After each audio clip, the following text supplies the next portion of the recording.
नमस्ते बच्चों, Prince coaching classes के यूट्यूब चैनल पर आपका हार्दिक स्वागत है। आज की इस क्लास में कक्षा 9 एनसीईआरटी गणित प्रश्नावली 7.3 त्रिभुज के सवाल नंबर 3, 4 और 5 को हल करेंगे। आपको ये सवाल ध्यान से समझने हैं। तो देखो सवाल नंबर 3, पहले सवाल को ध्यान से पढ़ो, ध्यान से समझो, उसके बाद हल करो। प्रत्येक सवाल बहुत ही आसान है। तो देखो, एक त्रिभुज एबीसी की दो भुजाएं AB और BC तथा मध्यिका AM क्रमशः एक दूसरे त्रिभुज की भुजाओं PQ और QR तथा मध्यिका PN के बराबर है। देखिए आकृति, हमें यह आकृति दे रखी है बच्चों, और इसमें हमसे कहा है कि त्रिभुज ABC की भुजा AB, ठीक है, इस त्रिभुज की PQ भुजा के बराबर है। इस त्रिभुज की BC भुजा, BC है पूरी भुजा, इस त्रिभुज की QR भुजा के बराबर है। और इस त्रिभुज की AM मध्यिका इस त्रिभुज की PN मध्यिका के बराबर है। ठीक है, हो गया। अब दर्शाइए कि मतलब सिद्ध करना है। नंबर 1, त्रिभुज ABM सर्वांग सम है त्रिभुज PQN के, और दूसरा त्रिभुज ABC सर्वांग सम है त्रिभुज PQR के। ये हमें करना है सिद्ध। तो देखो बच्चों, यहाँ पर इस त्रिभुज की दो भुजाएं और इस त्रिभुज की दो भुजाएं बराबर हैं। इस त्रिभुज की मध्यिका और इस त्रिभुज की मध्यिका भी बराबर है। तो हमें सिद्ध करना है कि एक तो ये वाला त्रिभुज और ये वाला त्रिभुज सर्वांग सम है, और दूसरा ये पूरा ABC और PQR भी क्या है, सर्वांग सम है। ये हमें सिद्ध करना है। तो देखो करते हैं सिद्ध। सबसे पहले तो लिखो जो सवाल में दिया हुआ, बताओ बेटा सवाल में क्या दिया हुआ है। ठीक है, अभी लिख लेते हैं सभी चीज़ें ताकि बाद में समस्या नहीं होगी। देखो, इस त्रिभुज की AB भुजा इसकी PQ भुजा के बराबर है, तो ये लिखो AB बराबर है PQ के। ठीक है, दूसरा इस त्रिभुज की BC भुजा इस त्रिभुज की QR भुजा के बराबर है, तो BC बराबर है QR के। ठीक है, इस त्रिभुज की ये मध्यिका इस त्रिभुज की इस मध्यिका के बराबर है, तो इस त्रिभुज की AM बराबर उस त्रिभुज की PN बराबर है, और ये दोनों ही क्या है, ये दोनों ही है मध्यिका। अब बच्चों मध्यिका क्या होती है? मध्यिका एक कोने से निकलती है और सामने वाली भुजा को दो बराबर भागों में बांटती है। मतलब यहाँ से ये निकली तो इस सामने वाली भुजा को दो बराबर भागों में बांटेगी। मतलब ये वाला BM और CM बराबर है। इसी प्रकार यहाँ देखो QN और RN बराबर हैं, क्योंकि मध्यिका जहाँ से निकलती है सामने वाली भुजा को दो बराबर भागों में बांटती है। ये होती है त्रिभुज की मध्यिका। ठीक है, अब लिखो जो सिद्ध करना है। हमें करना है सिद्ध। नंबर 1, त्रिभुज ABM सर्वांग सम होना चाहिए किसके, त्रिभुज PQN के। और नंबर 2 में क्या सिद्ध करना है कि त्रिभुज ABC सर्वांग सम होना चाहिए त्रिभुज PQR के। ये सिद्ध करना है। ठीक है, अब देखो कैसे करेंगे। उत्पत्ति ध्यान देना, बहुत ही आसान है। सबसे पहले नंबर 1 ही करेंगे। ठीक है ना, इन दोनों त्रिभुजों को सर्वांग सम करेंगे। देखो ABM मतलब ये वाला त्रिभुज, और PQN मतलब ये वाला त्रिभुज। इन दोनों त्रिभुजों को सर्वांग सम करेंगे। तो बताओ, जब दो त्रिभुजों को सर्वांग सम करना हो तो कितनी चीजें बराबर करते हैं? 3 चीजें बराबर करते हैं ना। तो चलिए करते हैं दोनों त्रिभुजों की 3 चीजें बराबर। एक तो ABM, नाम लिख लो पहले, त्रिभुज ABM व त्रिभुज PQN से दोनों त्रिभुजों को करना है सर्वांग सम, मतलब 3 चीजें बराबर। तो देखो, इस त्रिभुज की ये भुजा और इस त्रिभुज की ये भुजा बराबर हैं, क्योंकि हमें सवाल में दिया हुआ AB किसके बराबर है, PQ के। इस त्रिभुज की AB भुजा बराबर हो जाएगी इस त्रिभुज की PQ भुजा के। क्यों बराबर हो जाएगी? क्योंकि हमें सवाल में दिया हुआ है। हो गया नंबर 1। नंबर 2 देखो, इस त्रिभुज की ये भुजा AM और इस त्रिभुज की ये भुजा PN ये भी बराबर है, हमें सवाल में दिया हुआ है ना। तो क्या हो जाएगा, इस त्रिभुज की AM भुजा और इस त्रिभुज की PN भुजा क्यों बराबर है? क्योंकि ये भी हमें सवाल में दिया हुआ। होगी 2 चीजें बराबर। अब एक और बताओ। देखो, अब ये BM और ये QN भी बराबर है। बताओ ये दोनों क्यों बराबर हैं? देखो ये BC और QR बराबर हैं। जब त्रिभुज की पूरी भुजाएं बराबर तो आधी आधी भुजाएं भी क्या होगी, बराबर। मैंने क्या कहा, मध्यिका इस भुजा को 2 बराबर भागों में बांटती है, इसको भी 2 बराबर भागों में बांट रही है। तो मान लो अगर ये पूरी 10 है, पूरी कितनी है 10, तो ये भी 5 और ये भी 5। अब ये 10 है तो ये भी 10 होगी, क्योंकि बराबर है तो ये भी 5 और ये भी 5 होगी। इसका मतलब ये दोनों भी क्या होगी, बराबर होगी। ठीक है ना, भुजा पूरी भुजा बराबर तो आधी आधी भुजाएं भी क्या होगी, बराबर होगी ना। तो ये लिख देंगे हम। यहाँ देखो BM बराबर क्या हो जाएगी, QN। बताओ बेटा ये क्यों बराबर होगी, क्योंकि BC किसके बराबर हैं, QR के। ये हमें सवाल में दिया हुआ है। तो अगर आप इनका आधा करो, 1/2 BC और 1/2 QR, तो इनके आधे भी क्या होंगे, बराबर होंगे। हो गई 3 चीजें बराबर।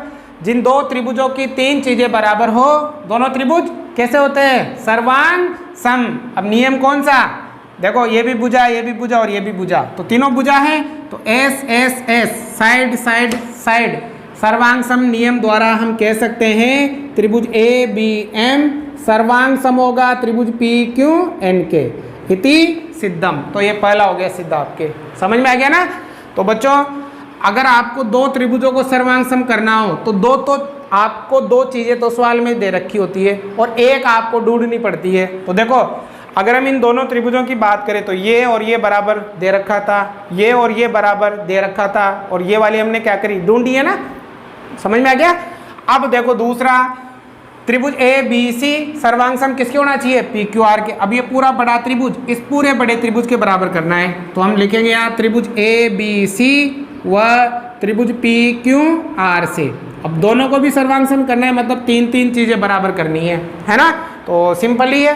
देखो इस पूरे बड़े त्रिभुज की ये भुजा और इस पूरे त्रिभुज की ये भुजा बराबर हैं, क्योंकि हमें सवाल में दिया हुआ दे रखा है ना। तो इस त्रिभुज की तो AB और इस त्रिभुज की PQ क्यों बराबर है, क्योंकि हमें सवाल में दिया हुआ। हो गया। अब दूसरा देखो, इस त्रिभुज की BC ये पूरी भुजा और इस त्रिभुज की QR भी बराबर हैं, ये भी हमें सवाल में दिया हुआ दे रखा है। तो BC बराबर है QR, सेम चीज लिखोगे सवाल में दिया हुआ। हो गए 2 बराबर। अब एक और बताओ, बड़े त्रिभुज की बात कर रहे हैं, एक हमें ढूंढनी है, 2 तो सवाल में दे रखी है ना, एक ढूंढनी है हमें। तो बताओ कौन सी। देखो इस पूरे त्रिभुज की बात कर रहे हैं हम, पूरे त्रिभुज की। तो देखो बेटा ये वाला कोण और ये वाला कोण बराबर होगा, कोण B बराबर होगा कोण Q के। बताओ ये दोनों कोण क्यों बराबर होंगे, कारण बताओ। ये दोनों त्रिभुज क्या थे, सर्वांग सम किए थे, भी सिद्ध किए थे ना। तो बताओ सर्वांग सम त्रिभुजों के संगत भाग क्या होते हैं, बराबर। तो ये दोनों कोण क्या होंगे, बराबर होंगे। क्यों होंगे, क्योंकि त्रिभुज क्या नाम है, ABM सर्वांग सम था किसके, त्रिभुज PQN के। हमने सिद्ध किया था ना। तो सर्वांग सम त्रिभुजों के संगत भाग क्या होते हैं, बराबर, बाई CP/CT से। तो ये दोनों बराबर हो जाएंगे। तो हो गई 3 चीजें बराबर। अब जिन 2 त्रिभुजों की 3 चीजें बराबर हो, दोनों त्रिभुज कैसे होते हैं, सर्वांग सम। अब नियम कौन सा, भुजा कोण भुजा, SAS साइड एंगल साइड। तो SAS सर्वांग सम नियम द्वारा कह सकते हैं त्रिभुज ABC सर्वांग सम होगा त्रिभुज PQR के, इति सिद्धम। ये सिद्ध करना था हमें, उतारो।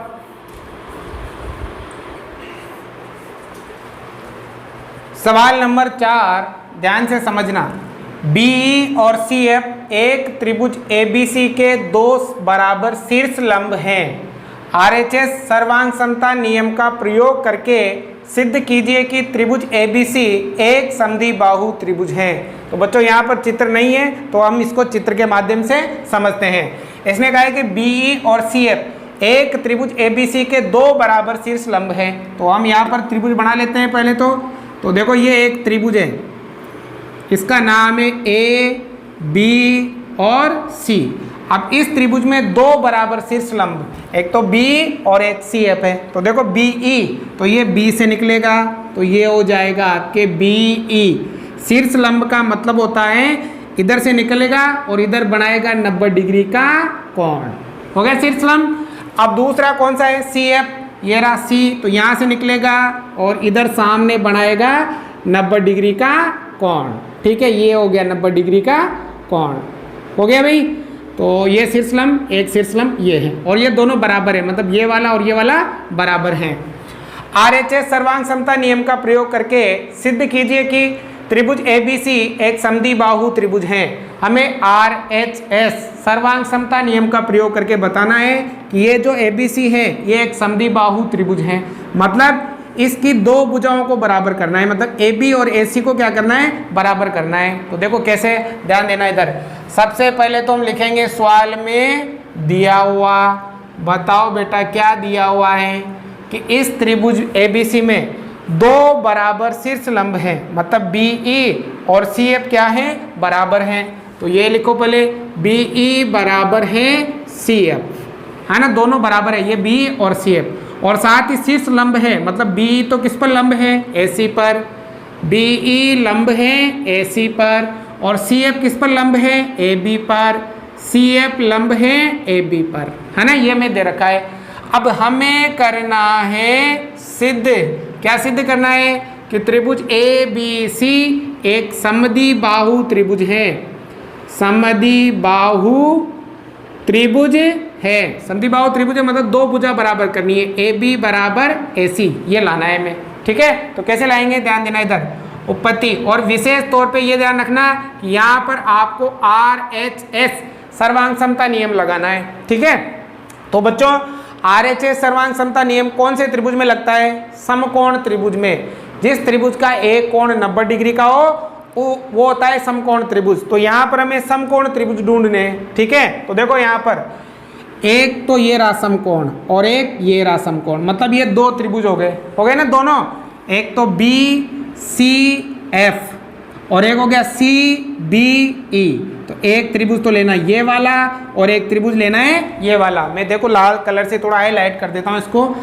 एक त्रिभुज तो होगा आपके ये वाला, क्योंकि RHS नियम लगाना है तो 90 डिग्री कोण वाले त्रिभुज ही लेने, हो गया, जिसमें ये वाला 90 है, और एक त्रिभुज ये जिसमें ये वाला 90 है। अब इन दोनों त्रिभुजों को करेंगे हम सर्वांग सम, ठीक है, सवाल के अनुसार। तो देखो ध्यान देना इधर, एक त्रिभुज तो ये BCF, नाम ध्यान से लिखना है, त्रिभुज BCF, वह दूसरा त्रिभुज C, देखो BCF लिया ना, अब ये CBE से दोनों त्रिभुजों को करना है हमें सर्वांग सम। तो कितनी चीजें बराबर करनी पड़ेगी, 3 चीजें, ठीक है। तो देखो पहले BCF, तो इस त्रिभुज की ये भुजा और इस त्रिभुज की ये भुजा बराबर हैं, क्यों, हमें सवाल में दिया हुआ। तो BCF की तो CF भुजा CF बराबर है CBE की B भुजा के, तो ये हो जाएगी B भुजा के। नाम के अनुसार लिखना है, इधर ये नाम लिखा तो इस भुजा का नाम इधर होगा, और इधर ये नाम लिखा तो इस भुजा का नाम इधर होगा, ठीक है ना। ये क्यों बराबर है, कारण हम लिखेंगे सवाल में दिया हुआ, ये लिख देता हूं मैं, दिया हुआ, ठीक है, इसलिए बराबर है, होगी एक चीज बराबर। अब दूसरी देखो, ध्यान देना था, इस त्रिभुज का ये वाला 90 और इस त्रिभुज का ये वाला 90 है, सवाल में दे रखा है, तो ये भी लिखो यहाँ पर। तो देखो BCF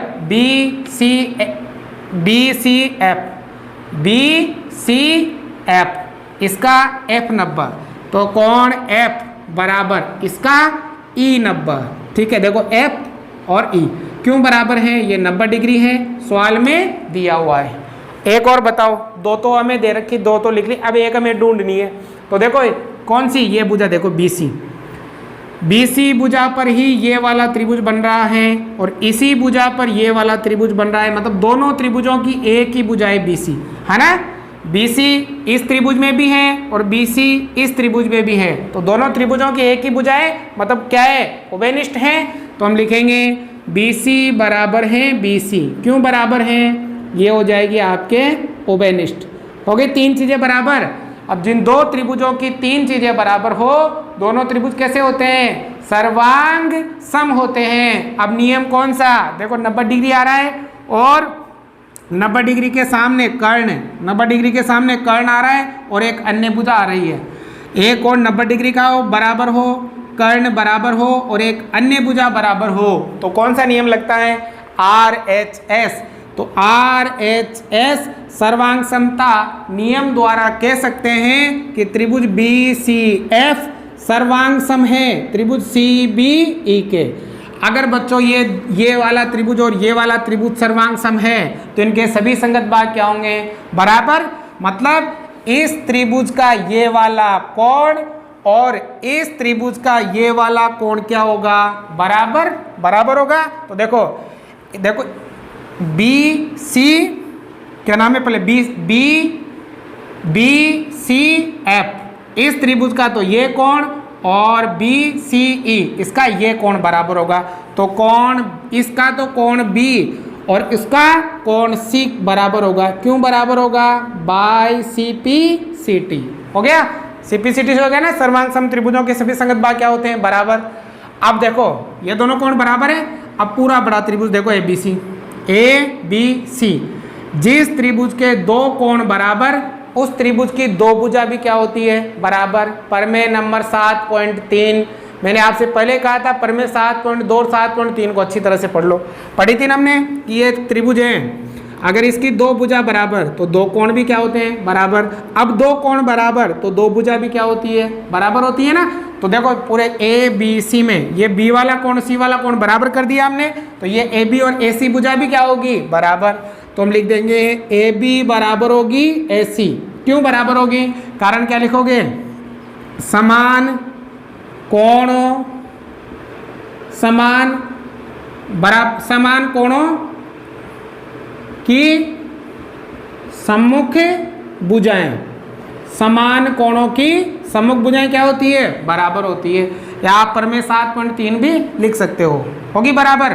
तो AB और AC बराबर है, तो ये हमें सिद्ध करना था। जिस त्रिभुज की दो भुजा बराबर वो त्रिभुज कैसा होता है? समद्विबाहु। अतः हिंदी में लिख दो त्रिभुज ABC एक क्या है? एक समद्विबाहु त्रिभुज है। इति सिद्धम। क्या सिद्ध करना था भाई? यही सिद्ध करना था। तो ध्यान लगाना, बहुत ही आसान है। अब देखो सवाल नंबर 5 लास्ट सवाल है इस प्रश्नावली का, ये आपके फिर समाप्त हो जाएगी। लाइक तो करा करो यार, और भी बच्चों को जोड़ने का प्रयास करो ताकि मैं आपके लिए मेहनत कर रहा हूँ तो उसका फ़ायदा मिले मुझे और आपको भी मिले। अगर आप अधिक से अधिक बच्चों को जोड़ोगे तो मैं आपके लिए और भी बढ़िया से बढ़िया, बेहतर से बेहतर मेहनत करने का प्रयास करूँगा। ठीक है ना। तो आपसे रिक्वेस्ट है, शेयर करो, लाइक करो, सब्सक्राइब नहीं किया हो तो सब्सक्राइब करो, और डेली आपको कंटिन्यू ये पूरा कोर्स मैं बहुत ही जल्दी करवा दूंगा क्लास 9th का। तो अगर आप अच्छी तरह से पढ़ते हो तो इस बात की गारंटी है कि आप आपकी कक्षा में अव्वल आओगे, क्योंकि अपना जो तरीका है वो बिल्कुल सरल है और बहुत ही आसान है। तो चलिए सवाल नंबर 5 को भी कर लेते हैं बिना टाइम वेस्ट किए हुए। ABC एक समद्विबाहु त्रिभुज है। यहाँ पे मैं चित्र नहीं दे रखा है, चित्र बनाना है। ABC एक समद्विबाहु त्रिभुज है। समद्विबाहु मतलब दो भुजा बराबर हो, जिसमें AB बराबर AC है। AP लंब BC खींचकर दर्शाइए कि कोण B बराबर कोण C है। तो चलिए इसको भी चित्र से समझते हैं। तो देखो एक समद्विबाहु त्रिभुज बनाना है, तो ये हमने बना लिया एक समद्विबाहु त्रिभुज जिसका नाम है A, B और C। हो गया। अब इसमें AB और AC बराबर हैं। ये AB और ये AC क्या है बच्चों? बराबर हैं। अब आगे AP लंब BC, देखो ये BC पर लंब खींचना है, यहाँ से ये लंब खींच दिया AP, मतलब लंब मतलब 90 डिग्री का कोण। तो ये AP किस पर लंब है? BC पर। खींच कर दर्शाइए मतलब सिद्ध करना है कोण B बराबर कोण C। ये कोण B और कोण C को क्या करना है? बराबर। तो बहुत ही आसान है, ये वाला कोण और ये वाला कोण बराबर करना है। तो इन दोनों त्रिभुजों को क्या करना पड़ेगा? सर्वांग सम। और सर्वांग सम करने के लिए तीन चीजें बराबर करनी पड़ेगी। तो ये वाली इसके बराबर, ये उभयनिष्ठ और ये कोण। हो गया सिद्ध। इति सिद्धम। सिंपल ही है ना। तो सबसे पहले लिखो दिया हुआ। तो बताओ बेटा क्या दिया हुआ है? मैं शॉर्ट में लिख देता हूँ, आपको ज़्यादा लिखने की जरूरत नहीं है कि त्रिभुज ABC एक समद्विबाहु त्रिभुज है ना। शॉर्ट में लिख देता हूँ। AB और AC क्या है? बराबर। AB बराबर है AC, और ये AP किस पर लंब है? BC पर।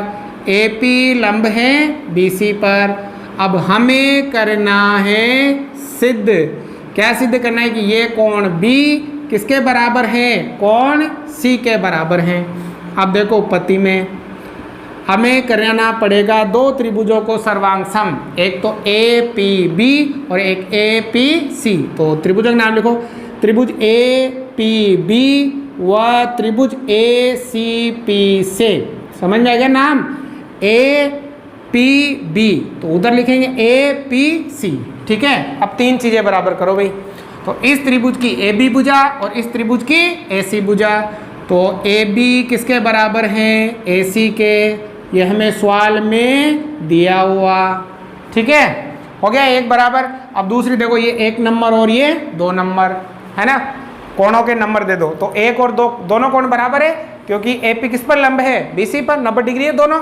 तो कोण नंबर 1 बराबर है कोण नंबर 2 के। क्यों बराबर है भाई, क्यों बराबर है बेटा, बताओ क्यों बराबर है, ये 90 डिग्री है।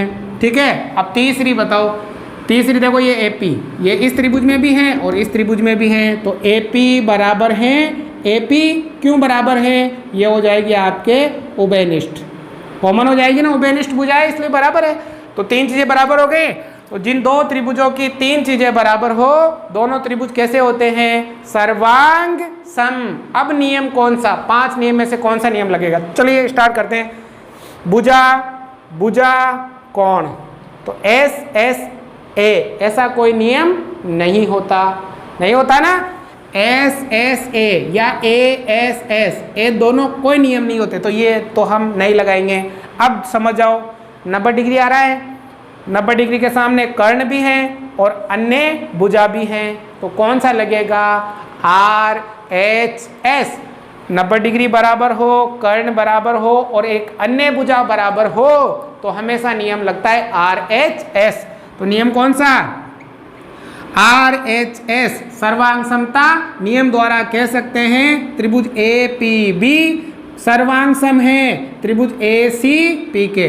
अगर बच्चों ये दोनों त्रिभुज सर्वांग सम है तो इनके सभी संगत भाग क्या होंगे, बराबर। तो इस त्रिभुज का कोण बी इस त्रिभुज के कोण सी के क्या हो जाएगा, बराबर। तो कोण बी बराबर हो जाएगा कोण सी। अब ये क्यों हो जाएगा, by C P C T.